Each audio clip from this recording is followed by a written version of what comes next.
ಕೆಲವು ಅರ್ಥ ಆಗುತ್ತೆ. ಅರ್ಥ ಮಾಡ್ಕೊಂಡ್ರೆ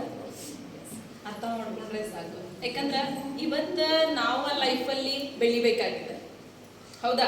ನಾವು ಜೀವನವನ್ನು ರೂಪಿಸ್ಕೋಬೇಕಾಗಿದೆ.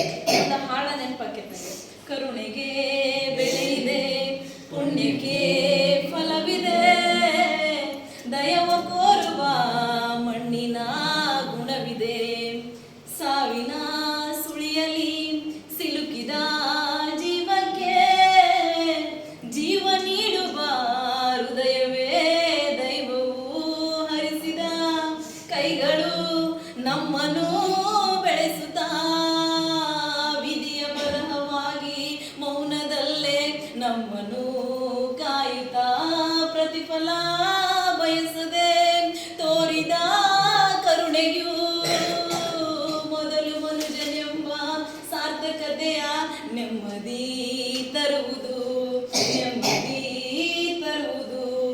ಅಂದ್ರೆ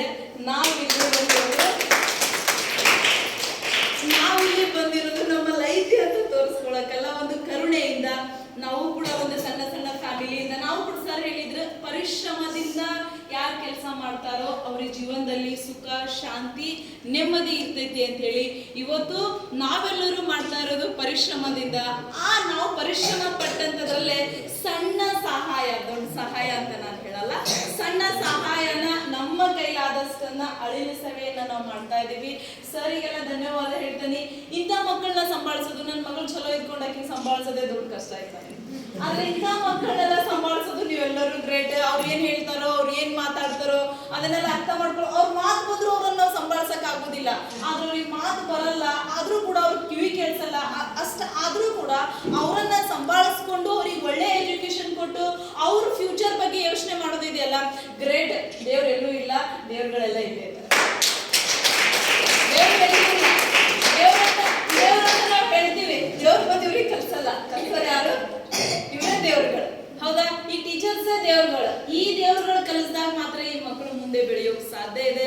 ಎಲ್ಲಾ ಮಕ್ಕಳು ಕೂಡ, ಟೀಚರ್ಸ್ ಕೂಡ ಮಕ್ಕಳಿಗೆ ಒಳ್ಳೆ ಎಜುಕೇಶನ್ ಕೊಡ್ರಿ. ಈ ಮಕ್ಕಳು ಕೂಡ, ಈಗ ನಮ್ಗೆಲ್ಲ ಇದೆ, ನಾವೆಲ್ಲ ಹೋದ್ರು ನಾವು ಜೀವನ ಮಾಡ್ತೀವಿ, ನಡೆಯೋ ಕಾಲಿದೆ, ಮಾತಾಡೋದು ಮೇನ್ ಬೇಕಾಗಿದ್ದು ಮನುಷ್ಯನಿಗೆ ಮಾತಿದ್ರೆ ಮನುಷ್ಯ ಎಲ್ಲಿ ಬೇಕಾದ್ರೂ ಜೀವನ ಮಾಡ್ಬೋದು. ಮೇನ್ ಇವಾಗ ಮಕ್ಕಳ ಕಡೆಗೆ ಇರ್ಲಾರ್ದಂಥದ್ದೇ ಮಾತು.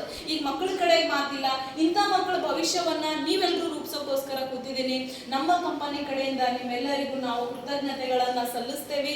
ಇದೇ ರೀತಿ ಮಕ್ಕಳು ಎಲ್ಲೇ ಇದ್ರು ಕೂಡ ನಾನು ನೋಡ್ತೇನೆ, ಈ ತರ ಮಕ್ಕಳು ಎಲ್ಲೇ ಇದ್ರು ಕೂಡ ನಾವು ಕೂಡ ತಂದೆ ಅವರಿಗೆ ನೀವು ಬೆಳೆಸಿ ಅನ್ನೋ ಮಾತನ್ನ ನಾನು ಯಾಕಂದ್ರೆ ಎಲ್ಲೆಲ್ಲೋ ಜೀವನಗಳನ್ನ ಹಾಳು ಮಾಡ್ಕೊಂಡು ಏನೋ ಗತಿ ಇರ್ಲಾರ್ದೇನೆ ಎಷ್ಟೋ ಮಕ್ಕಳು ಭಿಕ್ಷೆ ಬೇಡದನ್ನ ನಾವು ನೋಡ್ತಾ ಇದ್ದೀವಿ. ಅಲ್ಲಿ ಹೊರಗಡೆ ಭಿಕ್ಷೆ ಬೇಡಿ ಜೀವನ ಮಾಡಂತ ಮಕ್ಕಳನ್ನ ನಾವು ನೋಡ್ತಾ ಇದೀವಿ. ಅಂತ ಮಕ್ಕಳನ್ನ ಬಿಟ್ಟು ಇವತ್ತು ನಾನು ಬೆಳಿಗ್ಗೆ ಬಂದ ತಕ್ಷಣನೇ ಯೂನಿಫಾರ್ಮ್ ಮೇಲೆ ನೋಡಿದ ತಕ್ಷಣ ಈ ಮಕ್ಕಳನ್ನ ನೋಡಿ ನನಗೆ ಬಹಳ ಖುಷಿ ಆಯ್ತು. ಇಂಥ ಶಿಸ್ತು, ಇಂಥ ಸಿಸ್ಟಮೆಟಿಕ್ ಆಗಿ ಈ ಸ್ಕೂಲ್ ಅನ್ನ ಮೇಂಟೈನ್ ಮಾಡ್ತಾ ಇದ್ದಾರೆ ಅಂದ್ರೆ ನೀವು ಯಾರು ಸಾಮಾನ್ಯರಲ್ಲ, ನಿಜವಾದ ದೇವರುಗಳೇ ನೀವು ಹೇಳ್ತಾ ಇದ್ದೀರಿ. ಈ ಮಕ್ಕಳನ್ನು ಕೂಡ ಬೆಳೆಸ್ರಿ, ಇವ್ರ ಜೀವನನ್ನು ಕೂಡ ನೀವು ರೂಪಿಸ್ಕೊಡ್ರಿ. ನಮ್ಮ ಕಡೆಯಿಂದ ಕೈಲಾದಂತ ಸಹಾಯನ ಪ್ರೆಸೆಂಟ್ ಇವಾಗ ನಾವು ಮಾಡ್ತಾ ಇದೀವಿ. ಸಣ್ಣದಂತ ಅನ್ಕೊಳ್ರಿ, ಮನಸ್ಸೋಡ್ರಿ. ನಿಮ್ಮ ಕಡೆಯಿಂದ ನೀವು ಹೇಳಿದ್ರಿ ಊಟಕ್ಕೆ ಬನ್ರಿ ಅಂತ ಹೇಳಿ, ನೀವು ಊಟ ಕೊಟ್ಟಿದ್ಕಿಂತ ತೃಪ್ತಿ ನಮ್ಗೆ ಈಗ ಆಗಿದೆ. ಎಲ್ಲಾರನ್ನ ನೋಡಿ, ನೀವು ಮಾತಾಡಿರೋದನ್ನ ನೋಡಿ, ನೀವು ಊಟ ಮಾಡಿದ್ರು ಅಷ್ಟು ತೃಪ್ತಿ ಆಗ್ತಿತ್ತೋ ಗೊತ್ತಿಲ್ಲ. ಆದ್ರೆ ಇವಾಗ ಏನ್ ಮಾತುಗಳು ಇವೆಲ್ಲ, ಇದು ಮನಸ್ಸಲ್ಲಿ ಉಳಿಯುವಂತ ಮಾತುಗಳು ಇವೆಲ್ಲ ಮನಸ್ಸಲ್ಲಿದೆ. ನಿಮ್ಮೆಲ್ಲರಿಗೂ ನನ್ನ ಕಡೆಯಿಂದ, ನಮ್ಮ ಕಂಪನಿ ಕಡೆಯಿಂದ, ನಮ್ದೆಲ್ಲ ಮ್ಯಾನೇಜರ್ ಕಡೆಯಿಂದ ನಾನು ಧನ್ಯವಾದಗಳನ್ನ ಸಲ್ಲಿಸ್ತೇನೆ. ಈ ಮಕ್ಕಳು ಹೀಗೆ ಬೆಳೀಲಿ. ದೇವರ ಆಶೀರ್ವಾದ, ದೇವರ ಅನುಕಂಪ ನಿಮ್ಮ ಟೀಚರ್ಸ್ಗಳ ಮೇಲೆ, ಎಲ್ಲರ ಮೇಲೆ, ಈ ಸ್ಕೂಲ್ ಮೇಲೆ ಇರ್ಲಿ.